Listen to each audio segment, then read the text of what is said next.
जीव जगत उसका अध्ययन करेंगे और इसमें विभिन्न अधिगम उद्देश्यों पर चर्चा करेंगे।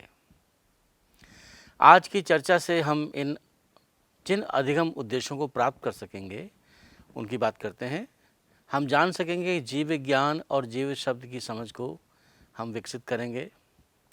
जीवों की अनूठी विशेषताओं का गहन आकलन और पहचान करना सीखेंगे। हमारे देश में बहुत प्रकार की जैव विविधता है, इसके प्रति हम छात्रों के मन में गौरव की भावना को उत्पन्न करना चाहेंगे और ये जानना चाहेंगे कि वो इसके महत्व को समझें।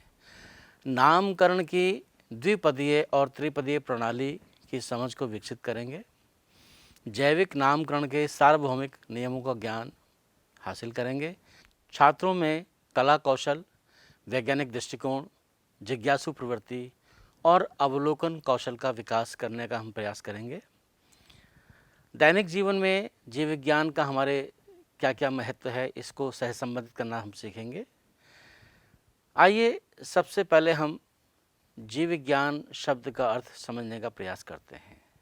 है क्या जीव विज्ञान? आपने कभी सोचा?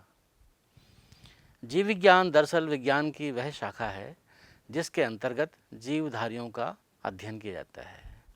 ये सभी प्रकार के जीवन रचना एवं जैव प्रक्रमों का विज्ञान है। ये एक प्रकार से उच्च स्तरीय अध्ययन में पृथ्वी पर जीव के विकास की गाथा है, जैव विकास की कथा है। जीव विज्ञान शब्द का प्रयोग सबसे पहले किसने किया, आपको मालूम है? सबसे पहले इस शब्द का प्रयोग लेमार्क और ट्राइवेरेनस ने सन 1801 ईस्वी में किया था। प्यारे बच्चों, क्या आपको मालूम है जीव विज्ञान के जनक कौन हैं? सोचिए। अरस्तु को हम जीव विज्ञान के जनक के रूप में जानते हैं। अब हम बात करते हैं जीवन क्या है।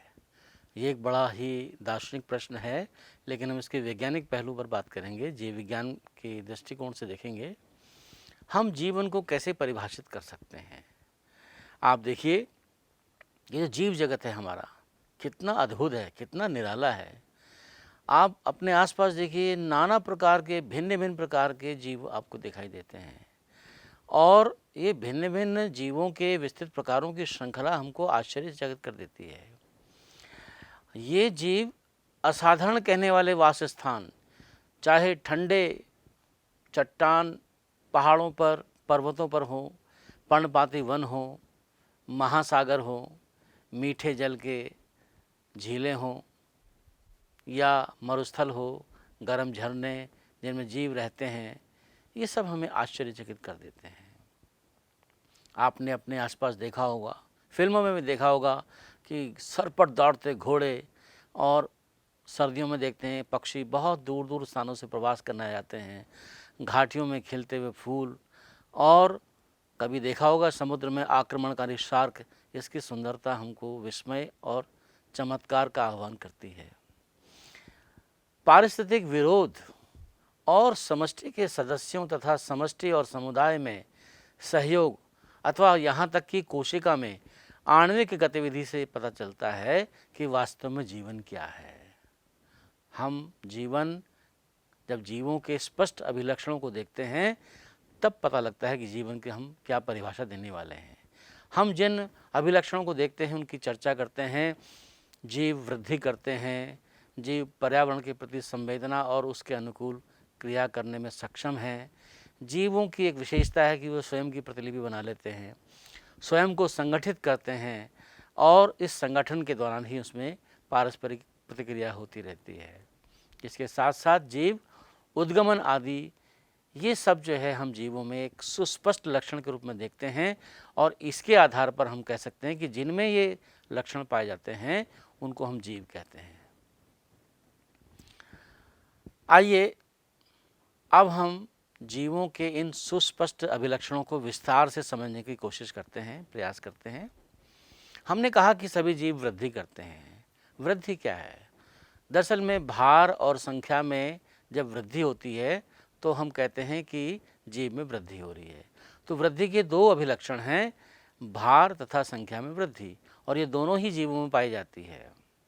बहुकोशिक जीव कोशिका विभाजन द्वारा वृद्धि करते हैं। जो एक कोशिक जीव हैं, उनमें कोशिका विभाजन से वृद्धि भी होती है, जनन भी होता है। पौधों में ये वृद्धि जीवन पर्यंत चलती है। आप देखते हैं पौधे में अगर कोई टहनी काट देते हैं तो कुछ समय बाद उसमें टहनी आ जाती है, नई कोपल आ जाती हैं, तो उसमें कोशिका विभाजन द्वारा हमेशा वृद्धि होती रहती है। लेकिन प्राणियों में ये वृद्धि कुछ सीमित आयु तक होती है। हालांकि ऐसा नहीं है, जब कहीं कोई चोट लगती है तो वहाँ पर रिपेयर होती है, वहाँ पर मरम्मत होती है। और प्राणियों में कोशिका विभाजन विशिष्ट ऊतकों में होता है, ताकि ये जो कोशिकाएं मर रही हैं या विलुप्त हो रही हैं, इनकी जगह नई कोशिकाएं आ सकें। अभी जैसे हमने बताया कि एक कोशिक जीव जो हैं वो विभाजन द्वारा वृद्धि करते हैं, और ये उनमें विभाजन के साथ साथ, वृद्धि के साथ साथ जनन की भी एक अभिलक्षण बन जाता है। अब हम जब बात करते हैं कि जीव वृद्धि करते हैं, तो क्या ऐसा है कि केवल जीव ही वृद्धि करते हैं? आपने देखा होगा आपके आसपास चट्टान हैं, रेत के टीले हैं, गोलाश्म हैं, ये सब जो हैं वृद्धि करते रहते हैं। तो क्या हम ये मान लें कि ये मिट्टी के टीले, ये गोलाश्म, ये रेत के टीले, ये भी जीव हैं, क्योंकि ये भी वृद्धि कर रहे हैं? जरा इसके ऊपर आप चिंतन करिए, मनन करिए। निर्जीव बाहरी रूप से वृद्धि करते हैं, जबकि जीव आंतरिक रूप से वृद्धि करते हैं। इस अंतर को आप अंतर्सात कर लीजिए। तो इसलिए हम कह सकते हैं कि वृद्धि को जीवों का एक विशिष्ट अभिलक्षण नहीं मान सकता, एक विशिष्ट गुण नहीं मान सकते हैं। जीवों में ये लक्षण जिन परिस्थितियों में परिलक्षित होता है, उनकी विवेचना करके ही ये समझना चाहिए कि ये जीव तंत्र का लक्षण है।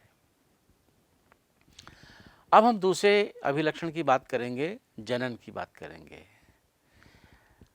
जैसा कि हमने बताया कि बहुकोशिक जीवों में जो जनन है, उसमें आपने देखा होगा कि वो अपनी से संतान उत्पन्न करते हैं। जो लैंगिक जनन है, उसमें जीव के लगभग सभी अभिलक्षण उसे अपने माता पिता से प्राप्त होते हैं। अलैंगिक जनन में केवल एक जनक भाग लेता है, और इसके कुछ उदाहरण हमको बताए देते हैं। जैसे आप देखते हैं बरसात में जगह जगह फफूंद लग जाती है, जिसको आप कवक कहते हैं, ये बीजाणु द्वारा प्रजनन होता है। इसके अलावा यीस्ट और हाइड्रा में प्रजनन मुकुलन के द्वारा होता है। प्लेनेरिया एक बहुत अच्छा उदाहरण है, जिसमें पुनर्जनन के द्वारा जनन होता है। अमीबा में जो जनन होता है वो विखंडन के द्वारा होता है।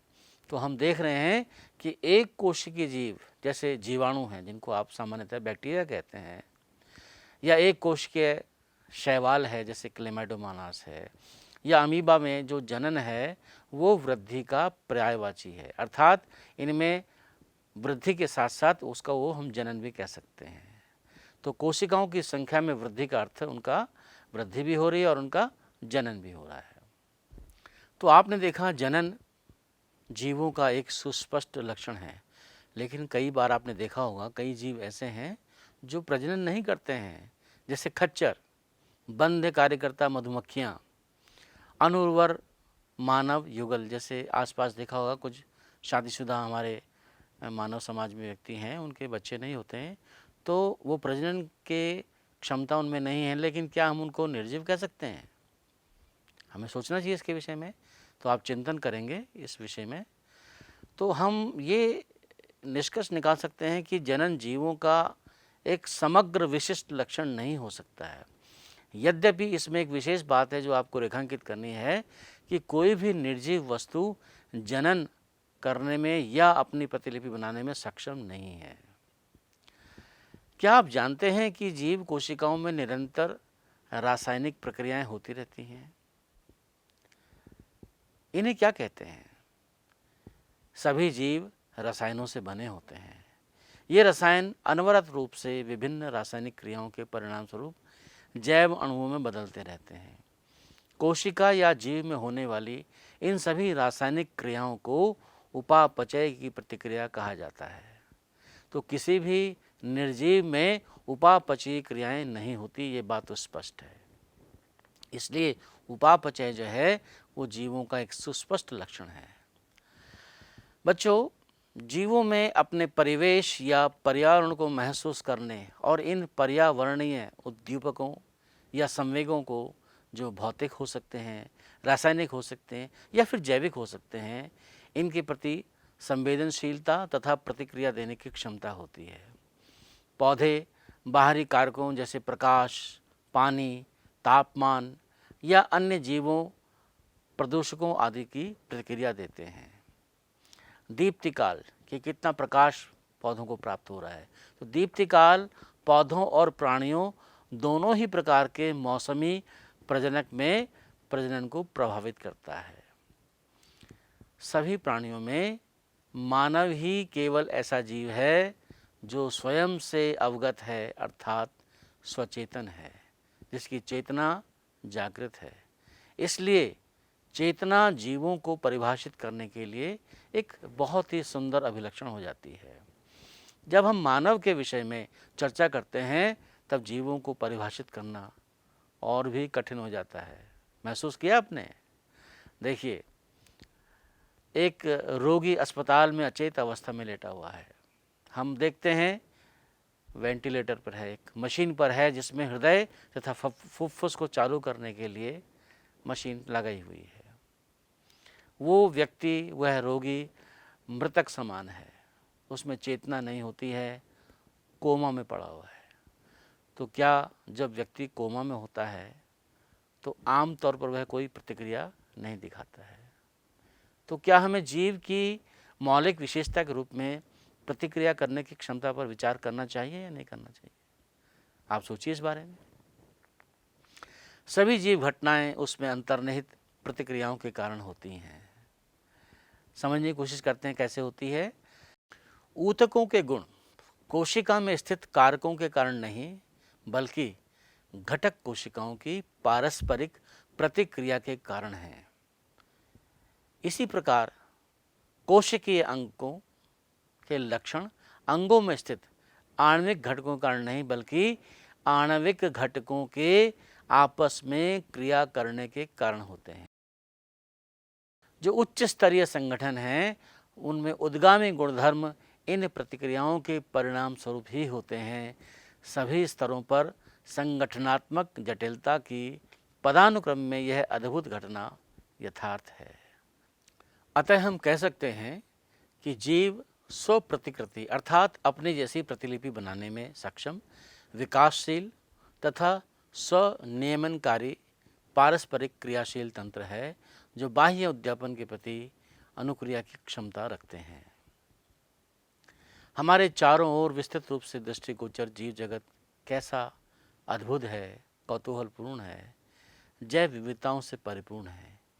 इसी कौतूहल व जैव विविधता ने मानव को सार्वभौमिक नाम पद्धति व वर्गीकरण की आवश्यकता को महसूस कराया है।